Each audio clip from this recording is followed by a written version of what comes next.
Hello everyone, welcome back to my channel. And आज मैं आप सबके साथ डिस्कस करने वाली हूँ एमएससी थर्ड सेमेस्टर का सिलेबस, जो कि है आपका 2K13 का।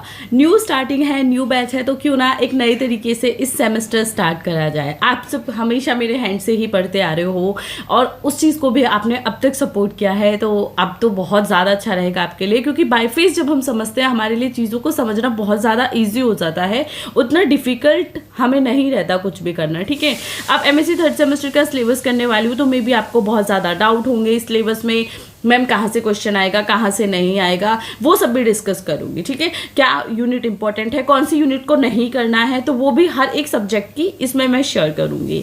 अब डाउट आता है मैम हमारी यूनिवर्सिटी का है, क्योंकि बहुत ज़्यादा यूनिवर्सिटी हैं और मुझे हर एक यूनिवर्सिटी के स्टूडेंट कहीं ना कहीं देखते हैं। तो देखिए, ये जो आपका सिलेबस है वो 90% सेम है, इसमें कुछ भी चेंज नहीं है। 90% हर एक यूनिवर्सिटी का है। मैं मेनली CCSU के सिलेबस से कराती हूँ, बट ये जो आपका सिलेबस है ये 90% सेम है। मे बी इसमें थोड़ा बहुत चेंज 5 to 10% अदर यूनिवर्सिटी में आपको थोड़ा सा देखने के लिए मिलता है। ठीक है, अदरवाइज कुछ भी नहीं है।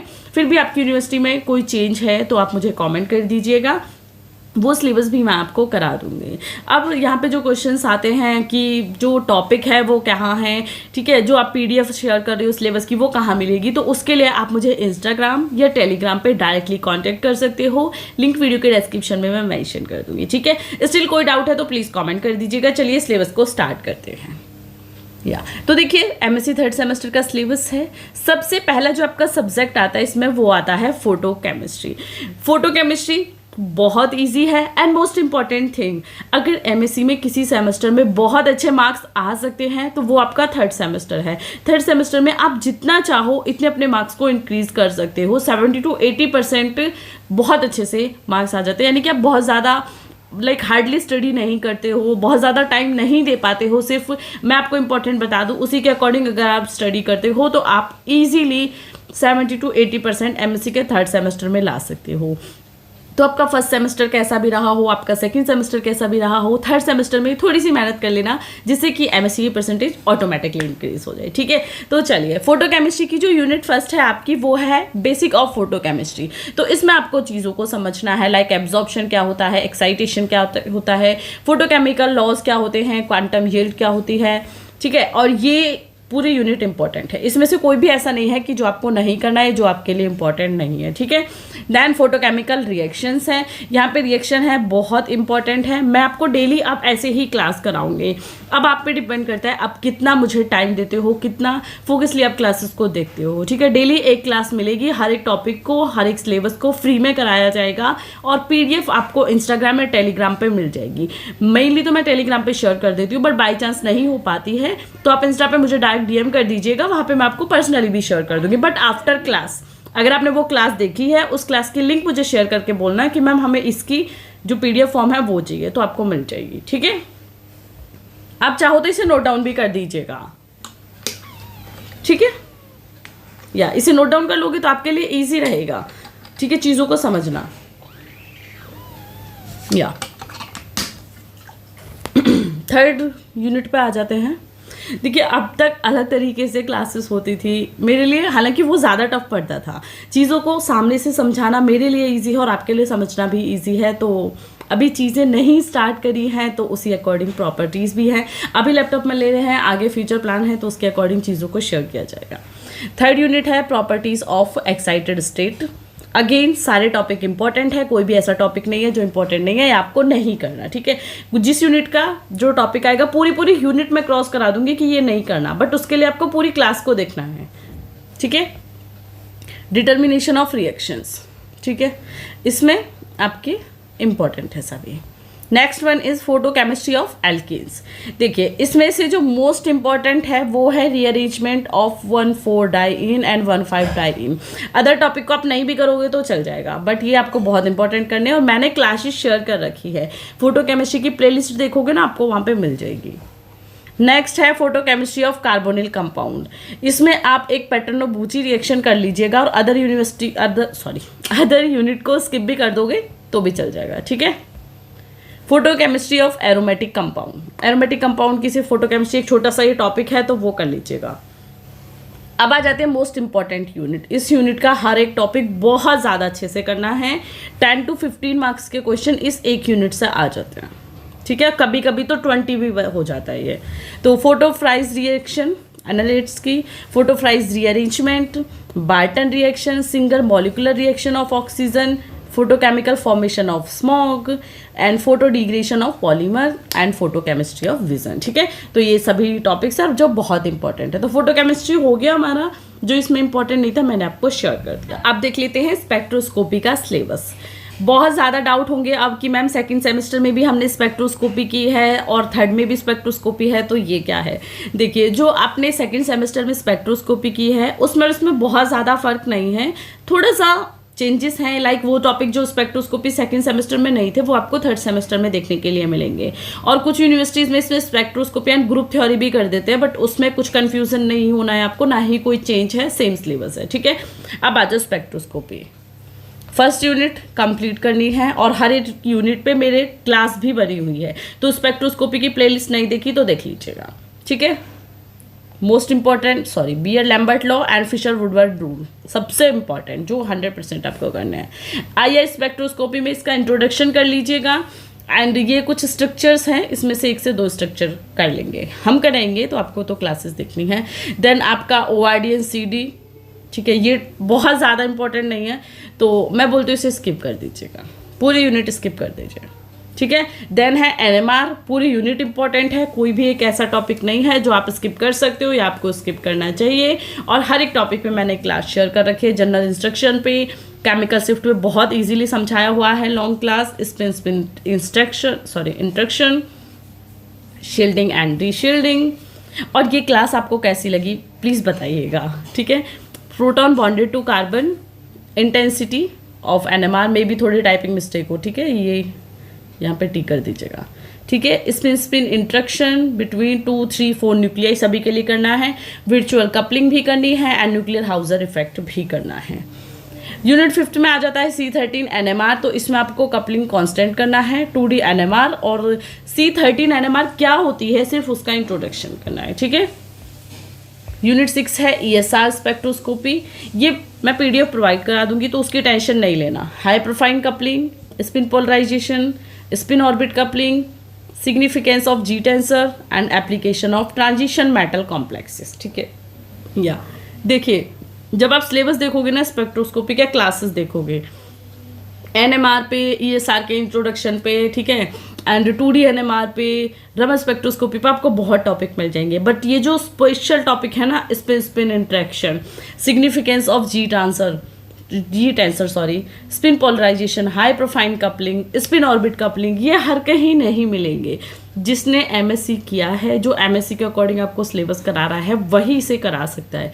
इसलिए आपको चीज़ों को थोड़ा सा समझने की ज़रूरत है, ठीक है। देन मॉसबेयर स्पेक्ट्रोस्कोपी, इसमें बहुत ज़्यादा नहीं करना, क्वेश्चन आपका बनता है Fe2+ एंड Fe3+ कंपाउंड की बॉन्डिंग से एंड SN2 एंड SN4 की बॉन्डिंग से, ठीक है। PDF आपको लिखने की ज़रूरत नहीं है, बट इस पूरी क्लास को लीजिए, पूरी क्लास को देखिए, उसके बाद जो जो मैं इंपॉर्टेंट बता रही हूँ वो इंपॉर्टेंट नोट करके साथ के साथ लिखते जाना, ठीक है, क्योंकि इंपॉर्टेंट आपके लिए ये रहेगा। और मे बी आप अभी नहीं लिख सकते हो तो आप इसे एज अ प्लेलिस्ट सेव कर लीजिएगा, जिससे कि इन फ्यूचर आपको इंपॉर्टेंट पता चल जाए। सिलेबस की PDF तो आपको मिल ही जाएगी, उसमें कोई डाउट नहीं है, बट आपके लिए चीज़ें सही होना ज़्यादा इंपॉर्टेंट है, तो इसके लिए आप इंपॉर्टेंट को नोट डाउन कर लेना। अब आ जाते हैं हमारे थर्ड पेपर एनालिटिकल केमिस्ट्री। बहुत अच्छा है, बहुत अच्छे मार्क्स ला सकते हो इस सब्जेक्ट में अगर थोड़ा भी फोकस किया है तो, ठीक है। सबसे पहला एनालिटिकल केमिस्ट्री क्या होती है, इसमें इंट्रोडक्शन है, क्योंकि नया सब्जेक्ट है, BSc में भी था बट उतना फोकस हम BSc में नहीं करते हैं, है ना, हमने भी नहीं किया था अपने टाइम पे, तो उतना फोकस नहीं कर पाते हम BSc में। बट एनालिटिकल केमिस्ट्री आपकी इंपॉर्टेंट है और बहुत अच्छे मार्क्स भी दिलाती है। देन एरर एंड इवैल्यूएशन, देखिए इसमें मीन मीडियन से है, प्रिसीजन स्टैंडर्ड से है, डेविएशन से है, रिलेटिव स्टैंडर्ड जो आपने जूलॉजी में किए थे BSc की शायद 3rd ईयर में, तो ये सेम वो चीज़ है, ठीक है, वो आपने वहाँ पे की हुई है, तो यहाँ पे सिर्फ आपको इंग्लिश में करना है, अदरवाइज कोई भी प्रॉब्लम नहीं है, एक्यूरेसी है। और इसकी सभी जो यूनिट हैं वो इम्पोर्टेंट हैं, कोई भी ऐसा नहीं है कि मैं आपसे बोल दूंगी कि स्किप कर दीजिए, क्योंकि आपको वो स्किप नहीं करना है, सब कुछ इंपॉर्टेंट है, ठीक है। देन है रेडियो केमिकल मैथड, ठीक है, Geiger Muller method, ionization, proportional and gamma rays counter, neutron activation source, NAA बहुत इंपॉर्टेंट है, लॉन्ग में क्वेश्चन आता है, radio tracer technique, radioactive isotope, ये सभी इंपॉर्टेंट है इस यूनिट में, तो आपको कोई भी स्किप नहीं करना। अब आ जाता है थर्मल मेथड ऑफ एनालिसिस। ठीक है, इसमें कुछ चीज़ें आप स्किप कर सकते हो। देखिए, introduction of different thermal methods, thermogravimetry, TG और DTA सॉरी, चाहो तो इसे स्किप कर सकते हो। थर्मोग्रेविमेट्री क्या होती है वो मैं आपको कराऊंगी, बट इसमें थोड़े से जो पॉइंट्स हैं उन्हें स्किप कर सकते हो क्योंकि पेपर नहीं बनते। ठीक है, XY रिकॉर्डर भी ये कुछ नहीं आता, सिर्फ इसमें आप इंट्रोडक्शन कर लीजिएगा थर्मल मेथड का एंड एप्लीकेशन, सॉरी ये वाला पोर्शन, ये क्या है, इंपॉर्टेंट है। ठीक है, factors affecting thermograms and application of thermogravimetry. Then इसमें अलग यूनिट्स भी ऐड कर दी हैं, डिफरेंशियल स्कैनिंग कैलरोमेट्री, तो ये भी यहाँ पे है, इसका सिर्फ इंट्रो करना है। थर्मोमेट्री टाइट्रेशन क्या होती है इसका भी इंट्रो करना है, प्लस एपरेटस क्या यूज होते हैं वो करना है, मैं कराऊंगी, डोंट वरी, आपको सिर्फ क्लासेस को देखना है।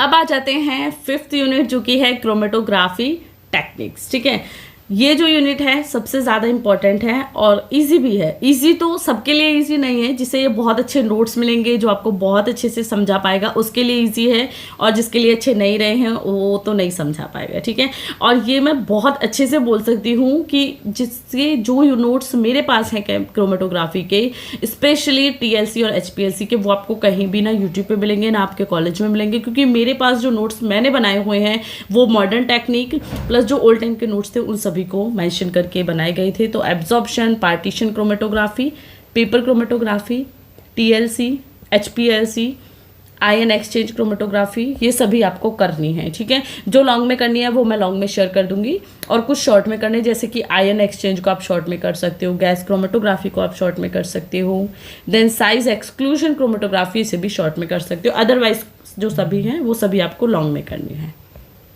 नेक्स्ट है इलेक्ट्रो एनालिटिकल टेक्निक, सबसे फर्स्ट वोल्टमीट्री। इसकी कुछ टेक्निक्स हैं जहाँ से आपके इंपॉर्टेंट क्वेश्चंस आते हैं, टाइप्स ऑफ वोल्टमीट्री, जो कि बहुत इंपॉर्टेंट है और ये आपको करने ही करने हैं। ठीक है, हमारे ये यूनिट कंप्लीट हो गई। अब हम सिलेक्ट कर देते हैं सेक्शन बी से, जिसमें है आयन सिलेक्टिव इलेक्ट्रोड्स। ठीक है, यहाँ से क्वेश्चंस आते हैं बट बहुत ज़्यादा नहीं आते। सबसे इंपॉर्टेंट जो क्वेश्चन एक बनता है आपका वो बनता है ग्लास इलेक्ट्रोड से, अदरवाइज कहीं और भी आपको ज़्यादा टाइम वेस्ट करने की इसमें ज़रूरत नहीं है। अब आ जाते हैं हम हमारे जो 4th and the last subject है bio organic, bio inorganic, bio physical. अब देखिए, मैं आपको बायो ऑर्गेनिक का सिलेबस कराती हूँ। ठीक है, जो आपकी स्पेशलाइजेशन है, कुछ स्टूडेंट की जो स्पेशलाइजेशन है वो इनऑर्गेनिक से होगी, तो यहाँ पे उन्हें इनऑर्गेनिक करनी होगी। ठीक है, कुछ की जो स्पेशलाइजेशन है सॉरी वो ऑर्गेनिक से होगी तो उन्हें ऑर्गेनिक करनी होगी, कुछ की फिजिकल से होगी तो उन्हें फिजिकल करनी होगी। अब यहाँ पे भी डाउट आ जाते हैं, मैम ये हमें कैसा पता चलेगा? तो ये आपका कॉलेज आपको बताएगा।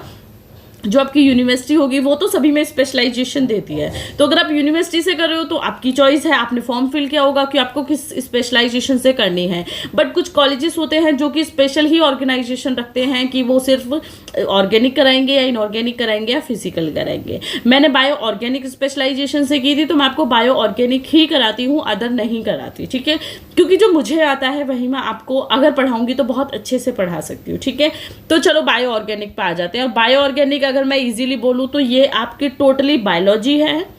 ठीक है, सिर्फ ये है कि केमिकल स्ट्रक्चर्स होंगे, हर एक चीज़ को केमिकली हमें पढ़ना होगा, बाकी सेम टू सेम आपकी बायोलॉजी है। ठीक है, तो जिसकी बायोलॉजी अच्छी है उसकी बायो ऑर्गेनिक अच्छी रहेगी, उसके नोट्स भी अच्छे रहेंगे, प्लस आपके मार्क्स भी अच्छे आएंगे। ठीक है, और प्लीज़ एक रिव्यू दे देना। ठीक है, क्योंकि आपके लिए ईजी रहेगा। Chemistry of amino acids, protein है, मेथड ऑफ आइसोलेशन है, प्रोटीन की स्ट्रक्चर है, न्यूक्लियोसाइड्स एंड न्यूक्लियोटाइड्स हैं, एंड स्ट्रक्चर ऑफ डीएनए और आरएनए है। ठीक है, नेक्स्ट यूनिट है आपकी एंजाइम की। तो देखिए ये एंजाइम है, कंप्लीट यूनिट आपको करनी है। Mechanism of enzyme. ठीक है, ये बहुत ज़्यादा ओवर नहीं है, बहुत ज़्यादा सिलेबस भर भर के नहीं दिया है, कुछ इंपॉर्टेंट चीज़ें ही हैं, तो इसमें आपको कुछ भी स्किप नहीं करना है, सभी यूनिट करनी है, सभी टॉपिक इंपॉर्टेंट हैं। नेक्स्ट है kinds of reaction catalysed bye enzyme. तो इसमें आपको न्यूक्लियोफिलिक डिस्प्लेसमेंट करना है, फास्फोरस एटम का, एटीपी क्लीवेज करना है, जो कि आपको बहुत अच्छे से आता होगा, है ना, क्योंकि ये सब हम बीएससी में करके आए हैं। ठीक है, तो सेम बीएससी का सिलेबस। देन कोएंजाइम केमिस्ट्री है तो इसमें NAD process, NADP process, FMD process, FAD, then lipoic acid and then vitamin B12 mechanism आपको करनी है। अब आ जाता है एंजाइम जो मॉडल्स होते हैं वो हम करते आ रहे हैं ना, होस्ट गैस थ्योरी हमने की है, चाइल्ड रिकॉग्नाइजेशन हमने की है, ठीक है, molecular symmetry, crown ether, micelles, ionosphere, ये सब टॉपिक हम कर चुके हैं। तो आपको सिर्फ रिवीजन करना है। मैं क्लास शेयर करूंगी, हर एक सब्जेक्ट की क्लास आपको मिलेगी, प्लस प्लेलिस्ट बनी हुई है। तो अगर बाई चांस आपको कोई क्लास नहीं मिलती है तो आप सर्च करोगे मेरे चैनल का नेम प्लस उस टॉपिक का नेम, आपको इजीली क्लास मिल जाएगी, ठीक है। और प्लेलिस्ट तो बनी हुई है तो आप प्लेलिस्ट पे चेकआउट इजीली कर सकते हो। देन है बायोटेक्नोलॉजी, लॉजिकल प्रॉपर्टीज या एप्लीकेशंस ऑफ एंजाइम, यानी कि एंजाइम के यूज क्या क्या हैं। और आपको पता है जब एंजाइम के यूज़ की बात आती है तो उसमें तो हम कितनी भी थ्योरी लिख सकते हैं, BSc में भी की होगी, ठीक है। तो लार्ज स्केल प्रोडक्शन क्या है, प्योरिफिकेशन क्या है, टेक्निक्स क्या है मोबिलाइजेशन की, use of enzyme in food and drinks, totally use क्या है, रिकॉम्बिनेंट DNA आपका BSc में पूरी एक बुक थी इसकी, तो जिसे वो अच्छे से आता है वो इस पर कितना भी लिख सकता है। तो बायो ऑर्गेनिक आपकी ईजी है, प्लस काफ़ी इंपॉर्टेंट चीज़ें भी हैं। तो ये लास्ट यूनिट है आपकी बायो ऑर्गेनिक की, और यहाँ पे मेरा सिलेबस एंड होता है, ठीक है। मे भी बहुत जल्दी बहुत जगह हो गया हो, क्योंकि पहली बार आप मुझे बाय फेस समझने के लिए देख रहे हो, तो आगे अगर कुछ चेंजेस की ज़रूरत होगी तो डेफिनेटली वो चेंजेस होंगे। एंड उस चीज़ में एक्सपीरियंस भी बढ़ेगा, क्योंकि आज पहले सामने से करा रही हूँ तो मुझे भी नहीं पता कि वीडियो कैसी लगेगी, क्लास कैसी लगेगी आपको देखने में। तो वो जो लगती है उसके अकॉर्डिंग चेंजेस होते रहेंगे।